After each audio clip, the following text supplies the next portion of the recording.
हाँ तो स्टूडेंट्स, नया पार्ट आपका यूक्लिड की ज्यामिति, यूक्लिड की ज्यामिति का परिचय। तो इसमें जो है ज्योमेट्री, ज्यामिति का मतलब है ज्योमेट्री। ज्योमेट्री दो शब्दों से मिलकर बना है, जियो और मिट्रीन। जियो का मतलब है जमीन अर्थात पृथ्वी, भूमि, और मिट्रीन का अर्थ है उसको नापना।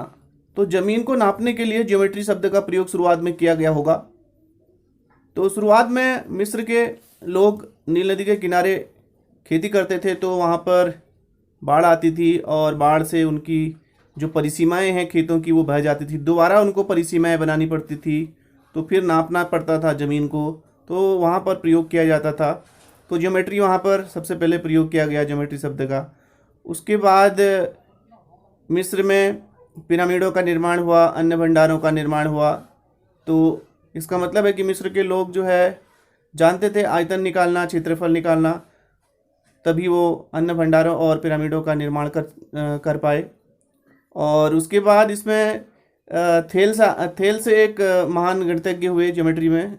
उन्होंने सबसे पहले प्रूफ यानी कि उपपत्ति दी है। किसी भी जो वृत्त होता है उस वृत्त का जो व्यास होता है, वो व्यास जो है वृत्त को दो बराबर भागों में बांटता है।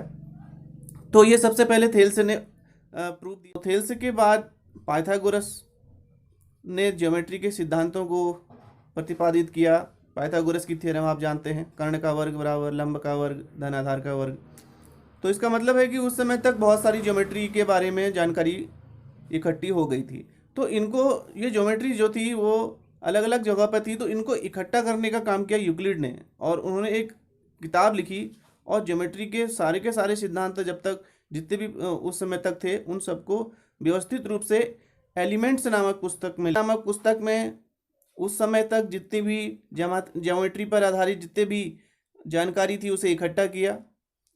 और उसमें उन्होंने परिभाषाएं दी, 23 परिभाषाएं दी, उसमें से 7 परिभाषाएं आपकी किताब में हैं।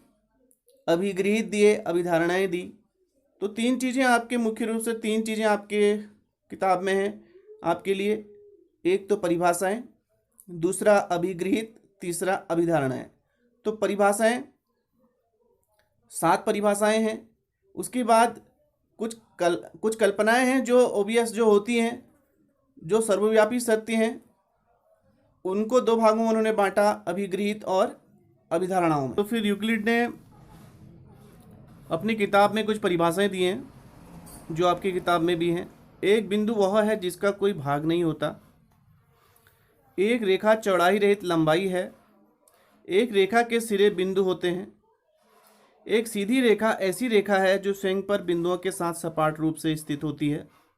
एक पृष्ठ वह है जिसकी केवल लंबाई और चौड़ाई होती है। किसी पृष्ठ के किनारे रेखाएं होती हैं। एक समतल पृष्ठ ऐसा पृष्ठ है जो स्वयं पर सीधी रेखाओं के साथ सपाट रूप से स्थित होता है। तो ये हैं उनकी परिभाषाएं शुरुआत की। के बाद यूक्लिड ने कुछ कल्पनाएं दी जो सर्वव्यापी सत्य थी, उनको 2 भागों में बांटा, अभिगृहित और अभिधारणाएं। तो अभिगृहित के अंतर्गत आपकी बुक में जो है वो क्या है, उसमें सबसे पहली अभिगृहित है आपकी वे वस्तुएं जो एक ही वस्तु के बराबर हैं, एक दूसरे के बराबर होती हैं। यदि बराबरों को बराबरों से जोड़ा जाए तो पूर्ण भी बराबर होता है। यदि बराबरों को बराबरों से हटाया जाए तो शेषफल भी बराबर होता है। वे वस्तुएं जो आपस में संपाती हों एक दूसरे के बराबर होती हैं। पूर्ण अपने भाग से बड़ा होता है। एक ही वस्तु के दुगने परस्पर बराबर होते हैं। एक ही वस्तुओं के आधे परस्पर बराबर होते हैं। तो इस तरीके से ये आपकी अभिगृहित हुई। इसके बाद अभिधारणाएं जो सिर्फ प्रयोग किए जाएंगे ज्योमेट्री में, वो पहली अभिधारणा है, एक बिंदु से एक अन्य बिंदु तक एक सीधी रेखा खींची जा सकती है। अर्थात 2 बिंदुओं के बीच में सिर्फ एक ही रेखा खींची जा सकती है। तो पहली अभिधारणा है, एक शांत रेखा को अनिश्चित रूप से बढ़ाया जा सकता है। ये दूसरा, और किसी बिंदु को केंद्र मानकर किसी भी त्रिज्या का वृत्त खींचा जा, सभी समकोण एक दूसरे के बराबर होते हैं। तो 5वीं अभिधारणा इंपॉर्टेंट है। 5वीं जो यहाँ पर अभिधारणा है वो इंपॉर्टेंट है क्योंकि यहाँ पर दो रेखाएं हैं एल और एम, इनके बीच में अंतःकोण जो बनते हैं वो अंतःकोण अगर 180 से कम है अर्थात दो समकोण से कम है तो एल और एम को आगे को बढ़ाने पर ये उधर ही को मिलेंगे, उसी साइड को मिलेंगे जिस तरफ को जो अंतःकोण है वो 180 से कम होगा, और जिस तरफ को ज़्यादा होगा वो उस तरफ को नहीं मिलेंगे। अगर हम ये बात सोचें कि इनके बीच का जो कोण है 90 अंश का हो जाए और नीचे भी 90 अंश का हो जाए, अर्थात इन दोनों के बीच का 180 अंश का कोण हो जाए, तब ये दोनों एल और एम क्या होंगे, एक दूसरे के समांतर हो जाएंगे, अर्थात ये कभी एक दूसरे को बिल्कुल कहीं भी प्रतिच्छेद नहीं करेंगे। तो समांतर रेखाओं का कॉन्सेप्ट भी हमको ये 5वीं अभिधारणा से प्राप्त होता है, इसलिए इम्पोर्टेंट है। तो इस तरीके से हमने इन अभिधारणाओं के बारे